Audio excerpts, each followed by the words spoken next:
Tell me, first of all, how the debate went last night. Your opponent is saying he won. Well, doesn't everybody? Yeah. As well. So, but, Yeah. my message is the same. I've got a proven conservative record and a proven track record of getting some things done in Washington.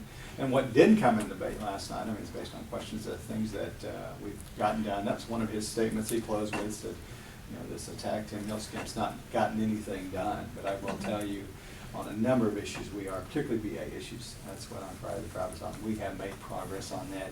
I'm not sure what the numbers are this morning. Is it up to 17,000? It was over 16,000. Over 16,000 times that veterans in Salina and other areas were able to choose to go to the local hospital rather than the VA facility they've been mandated to go to in the past. So, Yeah, I remember you stormed that Dole facility about a year ago, didn't you?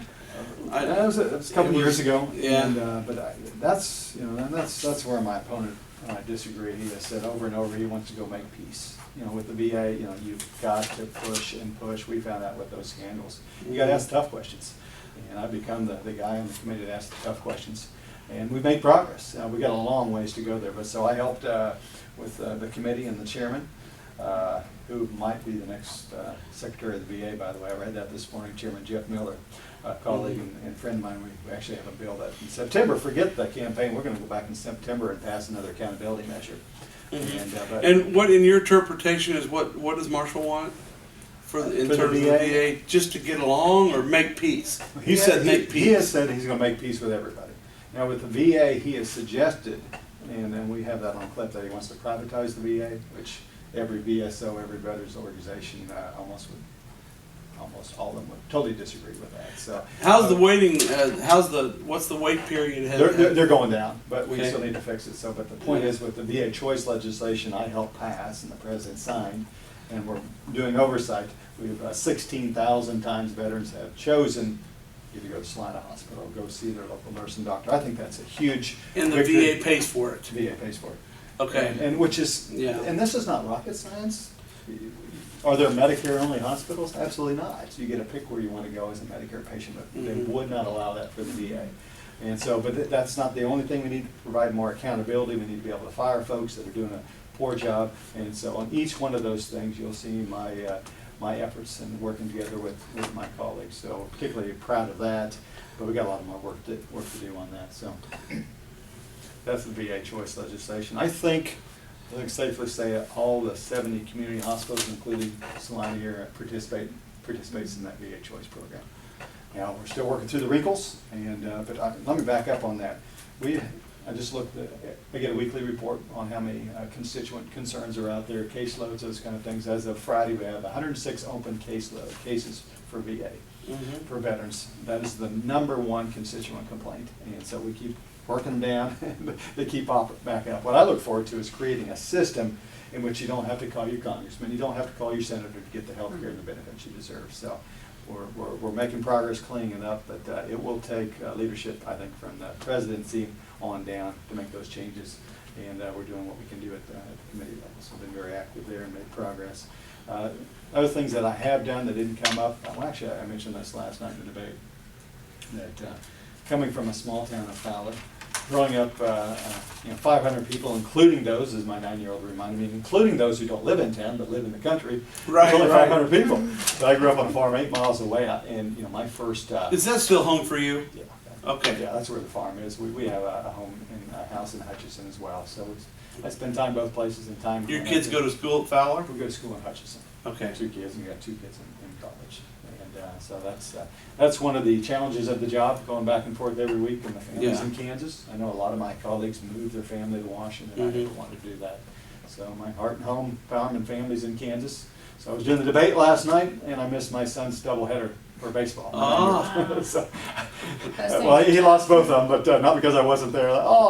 Anyway, and we didn't want to make that happen. So that's always the challenge. What position does he play? He basically plays third. He's got the strongest arm out there. Oh, a good place to be. Good athletes are put on third base. That's or first, because he's the only one who can really catch the ball. So you can't play both. You got to pitch and I remember catch. my coach told me that in football when I was senior, Tim. You can't throw it and catch it. You got to pick one. Right. And Right. But on that, so small town, family farmer, 5th generation farmer, and that's one thing with my with my opponent. He has said, and no one's really challenged him on that he's a 5th generation farmer. He's never been a farmer. He didn't grow up. He's a physician. You know, his family, his dad was a police chief, and so we have it on mailers where he says, "I'm a 5th generation farmer." You're not. I am. But I take that experience whether I'm dealing with the Farm Bill and farm programs, you know, and we can talk about the Farm Bill as well, because I voted against it, as did Mike Pompeo, Kevin Yoder, and Lynn Jenkins, and Pat Roberts. What was the big thing? A couple things. One is 80% food stamps. And you know, meanwhile, we were making changes in the ag community. We were willing to take our share of the cuts, but we didn't do that on the food stamp side. So what used to be a farm bill, which used to be 80% farm bill in 1973, is now 80% food stamps.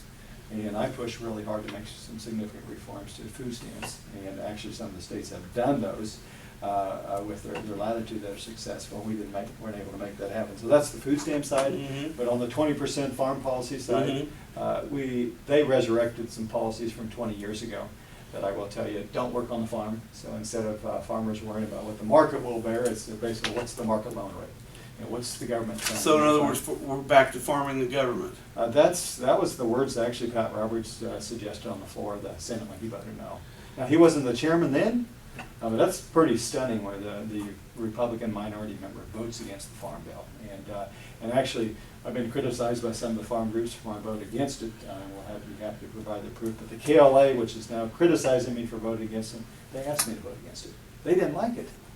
And you wouldn't believe that from their ads. Oh, you said the Republican minority member? Pat at that time wasn't the chairman. He was the of the Senate. Debbie Stabenow. Yeah. So. Okay, you were referring to Pat Roberts. Yep, I was referring to Pat Roberts. Okay. And by the way, Pat's endorsed me. And that's probably the biggest ag endorsement to get. He's the only man in history that served as chairman of both the House and Senate committee. So his idea and concern was we were looking at farm policy in the rear view mirror. But I will tell you, probably one of the most fun parts of the job is being an ambassador for Kansas agriculture. I have actually sat down and met with the ambassador from Japan. We actually went to his residence when they finally opened up some more beef trade from Kansas and the United States. And he cooked Kansas steaks on the grill. We were there, along with the NCBA. And I was also sat down with the Vietnamese ambassador. They came and visited Washington County, Kansas a few years ago where we promoted pork. At that time, and it's probably still the same numbers, 50% of the pork production in Vietnam is grown in their backyards. Right. And we showed them what you could do, and they were fascinated with our hog farms up in Washington County, Kansas. That was literally his first stop in America because that's a really big issue. And that's part of their diet. They got to deal with their farmers that don't want to have any competition. But we showed them how clean our facilities were, how many hogs we could go through there, and they were, I tell you, the ambassador and his wife were very impressed. Yeah. She actually walked through the pig barn in high heels. She said she wanted to walk through just looking in the window, and she said, "You want to walk through?" But I kind of looked at her, and I looked at her shoes. I said, "That's fine." It was clean as a whistle, and that's the way it always is. Right. So that's fascinating. I also sat down and signed, on behalf of Kansas, signed the Taiwanese trade agreement, which is up every 2 years. I mean, we didn't negotiate it, but Taiwan is a critical trade partner, and it's a good counterweight to China as well. But one thing we also did, I wasn't the Taiwanese ambassador, but some of his folks from the Kansas City office went and met me at a Manhattan co-op, and we talked about GMOs. They are very big supporters of allowing GMO usage. And of course, China and other countries use that as well. And you're in favor of GMOs. Oh, absolutely. I The use it point on my is farm. that science has done kind of a 180, right? And I mean, they're kind of proving that it's a good thing, whereas there was a lot of concerns about it early on. Yeah, Am I right about that? Yes, I think it was in the last 2 months, National Academy of Sciences, that I got the right board, and we might check on that. It was here, came out with a report. So, I mean, we want to be absolutely careful. But, my philosophy is we wouldn't be using things on our farm that we suspected, because we're going to be there for another, hopefully, 5 generations. So, Right. It's our 3rd generation in the same homestead, and we're going to continue to do that. And that's how I push back on some of the EPA stuff. U.S. Fish and Wildlife stuff, endangered species reform that we passed through the House that said didn't take up. So, at the end of the day, let us make our decision. And Lesser Prairie Chicken was a great example. I've been pushing back for 5.5 years, and they just announced yesterday that they're formally abandoning their listing of the Lesser Prairie Chicken. They announced that informally in a press release in January. They published the register yesterday. But the numbers went up. You know why? Because it started raining again. Yeah. And the numbers that probably maybe have doubled since they hit the low, and which is a good sign. I mean, I would love to have a bunch more lesser prairie chickens so we can have a hunting season again in Kansas. And the same way with our pheasants. So that's been my philosophy. But back on the trade thing, one other thing I didn't mention as well, I also never thought about this. Kid from a little farm kid from a little town of Fowler, I had a chance to meet the Cuban ambassador. Mhm. Some folks are worried about where we're heading, but if they want to buy Kansas wheat, and they do, we want to be able to make that happen. And so those are 4 different countries I've sat down and continue to develop relationships with. It's not I mean, only that's a no-brainer. yeah, 90 miles. 90 miles, you know, Yeah. and there's some other things we're doing down there to promote some freedom and liberty there and working. So I haven't had a chance to go down there and visit, as I like to see my family during the summer, but that's always open. So we're working on that. I will tell you, trade is never in the farm, it's not in the ag committee. Trade is in different committee, Ways and Means Committee. So when we consider the TPP, that's considered in the Ways and Means Committee, but it's a huge impact on Kansas agriculture. And I will tell you, I also met with the U.S. Ambassador to Trade, Michael Froman, just not last week, but 2 weeks ago. He came to my office. We talked about trade. So here's a Kansas farmer, 5th generation's had a chance to visit with 4 foreign ambassadors and the trade ambassador. And I worked with him when we were putting together the TPA vote, and wanted to make certain that whatever was negotiated, we make sure it's good for Kansas agriculture. Now, there's some other questions throughout this 2,300-page agreement, but the ag section is tremendously positive for agriculture. Okay, you mentioned KLA. They're not endorsing you? No, they've endorsed my opponent. Okay. Farm Bureau? Kansas Farm Bureau? They endorsed my opponent. Okay, so why? Do you have any explanation for that? Not for sure, because again, KLA requested I oppose the Farm Bill, Yeah. and I did.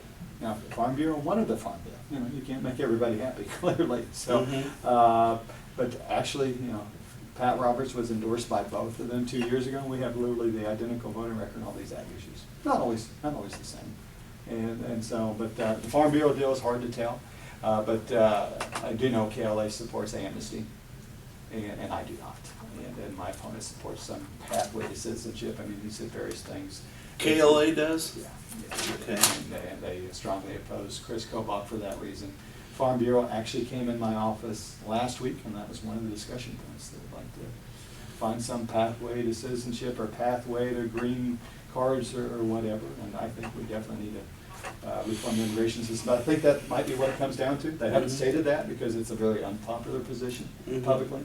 But I think it's pretty honest to say KLA supports amnesty. Farm Bureau would support a pathway to something for which I would say is akin to amnesty. So that's probably the basis of the disagreement. It can't be my ag votes. It can't be my trade votes. It can't be the fact I've been opening up markets for Kansas agriculture. And but of course, there's a lot of other issues like the veterans issues, the small business issues, the healthcare issues that they don't care about, don't take a position on, but they do on. So it must be on immigration then? That's my amnesty. Okay. So what's your view on immigration? That we need significant reforms, and I will say personally, here's my background. I got 2 daughters that we adopted from Haiti. So we're one of the few members of Congress actually have been through this system. And I tell you, it was a real mess when we did that. It still is. It still creates problems in our family trying to get through paperwork from folks. They're both American citizens now, but there's still paperwork problems. So, but we have a system that's still stuck in the 1950s. 1960s. It's 2016, and we can't even keep track of the folks that are here in this country legally. Right. But I think we need to do a step-by-step method. First, we've got to really secure the border. And you know, I've had a bill, and there's congressmen and women, there's senators claim for years they're going to secure the border. It hasn't happened. There's no question about that. So there are parts where we need to build a wall. There are other parts where we need to use technology. But I've been critical of Republican and Democrat administrations that haven't secured the border, which has created this problem. So you've got to do that first. And the second step that I would be in favor of is an ag workers program, which means, again, our ag workers program is still stuck in about the 1950s or 60s. Actually, on the floor of the House last week, I was visiting with a Democrat last week or the week before. His father came over on the Braceros program in the 1940s. And that actually worked. But today we see a program that's not working. So we have ag groups that are ag workers that are looking for work, looking for workers, and we can't meet their needs. Meanwhile, we have folks. Because ag needs those workers. We do. Yeah. You know, and but don't forget at Tyson, they're paying those folks more than they're paying the teachers in town. Yeah. When you put them together, which is fascinating. So, Yeah. but yeah, it's tough work on that. So, but I will tell you, the visiting with the Tysons of the world and the Cargos of the world, they're not very interested. They actually pretty well follow the laws. But a lot of KLA, I think, might have a lot of members that have some difficulties with meeting the current requirements. So the second step would be some ag workers, some very targeted things where we know we have a shortfall. Third thing I think we need to, which becomes a real security component, we don't know who's in this country, and we don't know who means us harm or who really here to help. So actually, 1/2 of the estimated 10 to 11 million are those who came across legally and then overstayed their visas. So we need to fix the visa system. Serious, you got to check in, or you're going to have to check out. We should be using modern technology to scan these folks when they come across, make them regularly check in. So that's all part of internal security. Then we can figure out, we're talking a few years down the road, then we can figure out, okay, who's here legally, who's here illegally. But the one thing I refuse to do is an amnesty and say, hey, like I said, my daughter's been through legally. They should not be back of the line behind 10 million folks, or 5 million folks that came here illegally. Is the system just flat too sluggish? I think so. I think, like I said, it's still stuck in the 1950s and Yeah. 60s in terms of the technology. But again, I think this is a Washingtonian problem where folks don't want to secure the border. And I think there are businesses that don't mind a system that doesn't quite work. We got this E-Verify program. Most businesses I hear from are willing to use it, and it works for them. But then you have KLA and the ag groups refuse. They said, we don't want to make that a mandatory system. But we've got to work through. We've got to involve the employers in making certain folks follow the law, and the employees. But we also have to fix a welfare system that I think is inconsistent. Obamacare specifically said if you're here illegally, you can't get those benefits. In California today, we believe they are, even though the law says they shouldn't. And so there's a lot of multifaceted parts of that. You say fix Obamacare or repeal it? Well, they need to enforce the current law as long as it's on the books. So, but no, I want to repeal it and pass an alternative, which I do have an alternative. I had that for 3 years, together with many of my fellow members in the Republican caucus, including a lot of doctors. So we've got something called the American Healthcare Reform Act. Here was one of my problems with former speaker. He would never let us vote on an alternative. We voted on it 55 times to repeal and not once for an alternative. You and Boehner are not the best of buddies, are you? And Boehner's gone. Yeah. Boehner's gone. Right. He's gone, and we have a new speaker. And I think it was a significant improvement, and I voted for Paul Ryan. And So you're getting along with him? I think so. I think Yeah. so. I don't know who this family is. You can read about it in the paper. It's the Ricketts family. And apparently they don't like me for whatever reason. But I don't like them coming and telling Kansans how to vote. But they're spending $500,000. They also spent a significant amount of money to help Hillary win Iowa, which is interesting, and anti-Trump ads.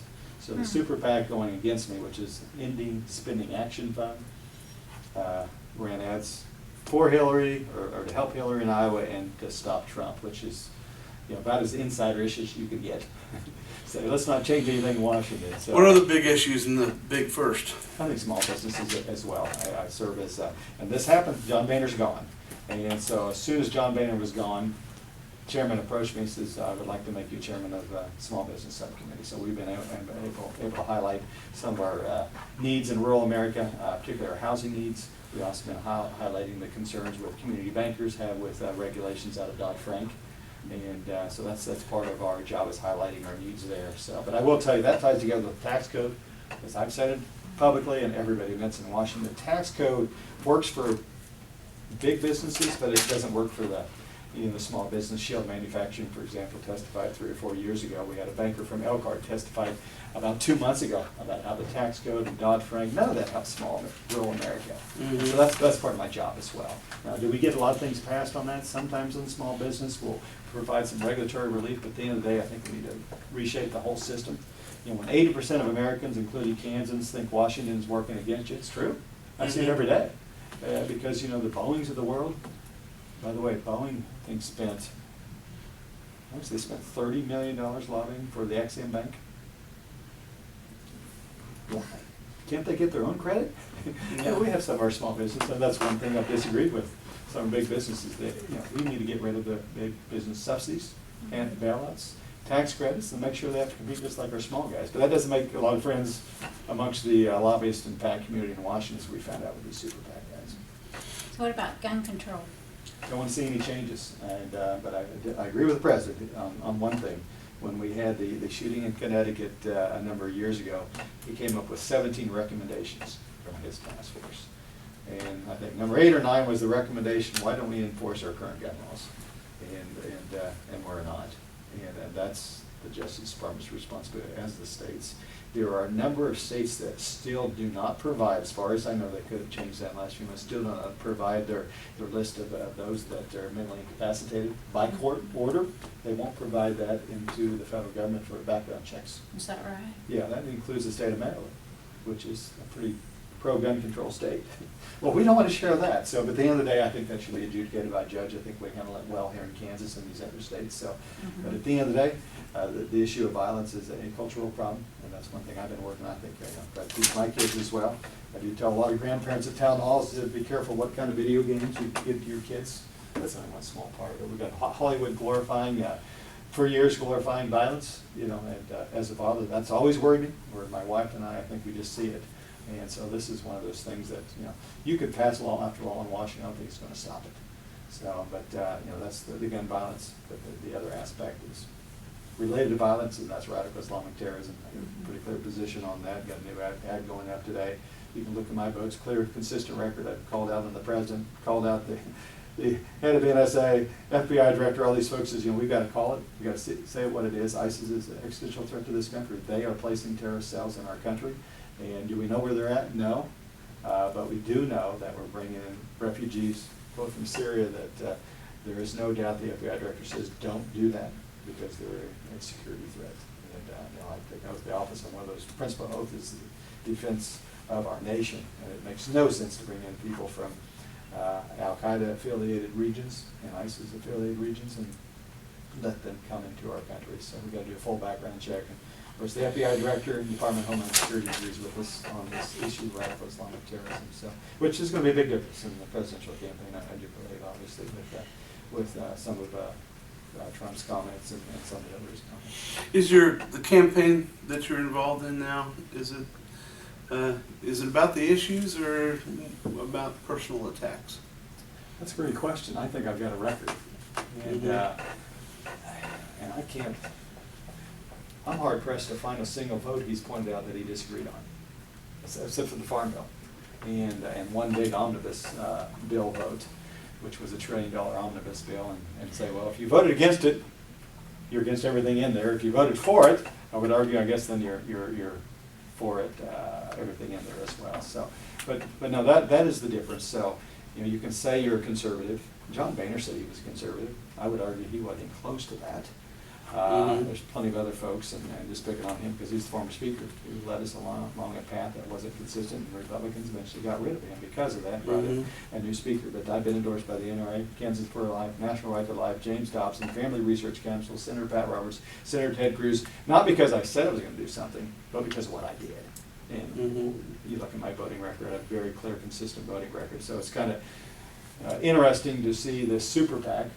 Again, we think it's this Ricketts family. They made some statement suggesting they put in the $500,000 so far, saying, well, Tim Huelskamp isn't conservative enough. Well, they don't like the way I voted, based on, I've already got the conservative record. And so, but yeah, in a ways it's an attempt to attack Tim for not being conservative enough or being too conservative. I don't know. And people are confused by the attacks because they don't make any sense. Isn't that the issue here, that people are confused? Well, I think the About other side coming is trying to a to clear confuse. choice? Yeah. No, it could be. I think the other side is trying to confuse. On one hand, they say I'm a career politician after 5 years in Washington. On the other hand, they said, well, you're not on the ag committee because you're not a good career politician. I mean, that's the strange statement. So, but without a doubt, I have some clear conservative principles. Some people like them, some people don't. But as the Hutch News says, well, Tim's done exactly what he said he'd do. And the Hutch News didn't like that.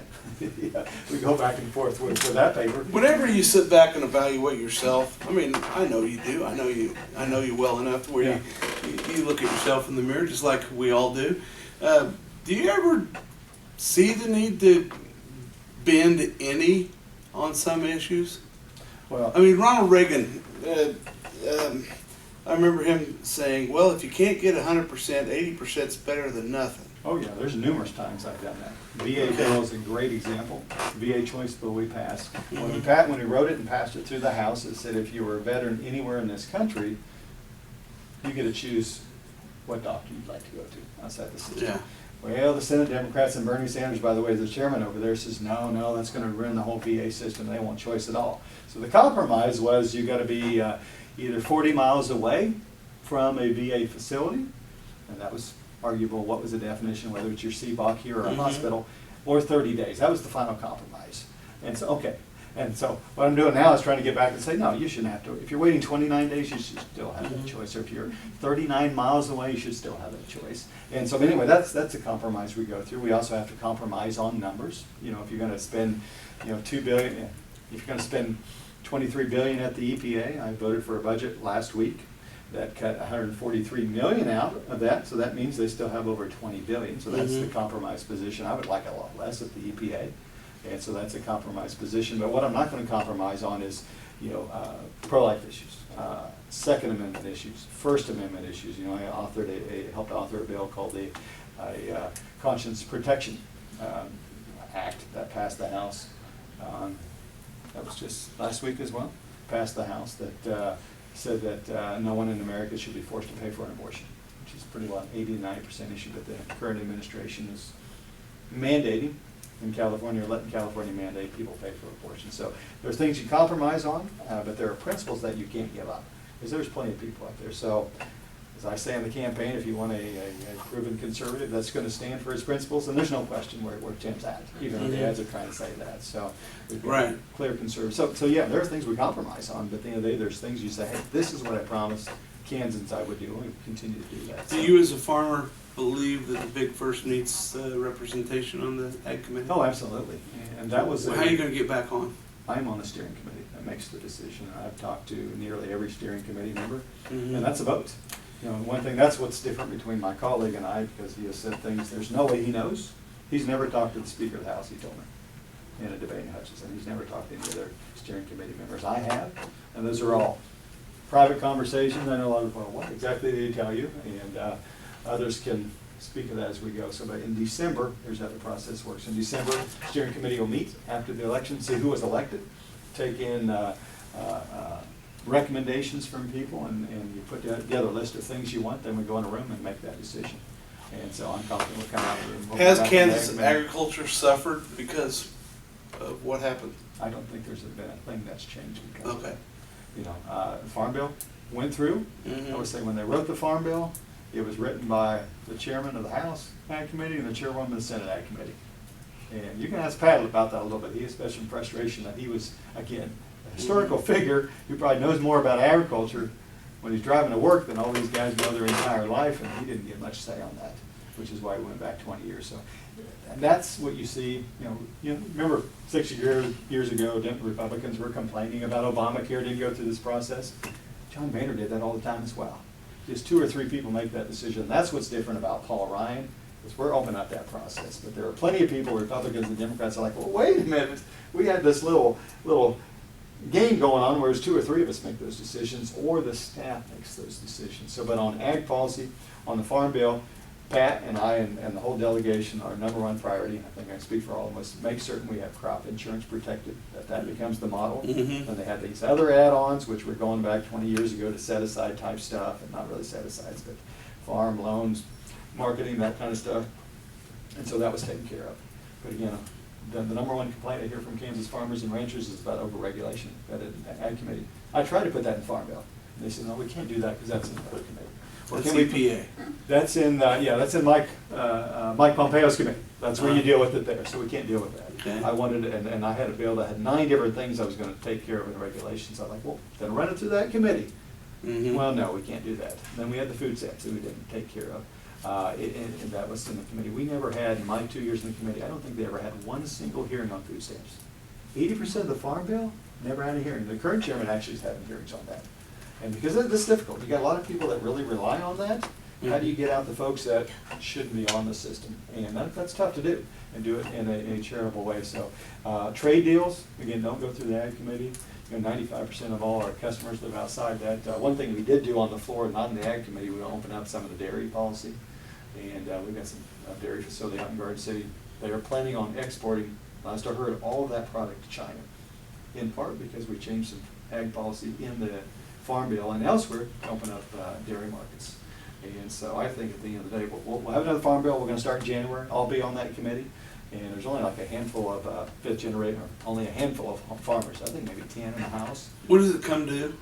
When does it come due? Well, whatever comes due will be a year or two after. So it's like a 5-year Farm Bill. It passed in Finally passed in 2014. Yeah, 2014. And they took a year late to get it started. So we're looking at 2020?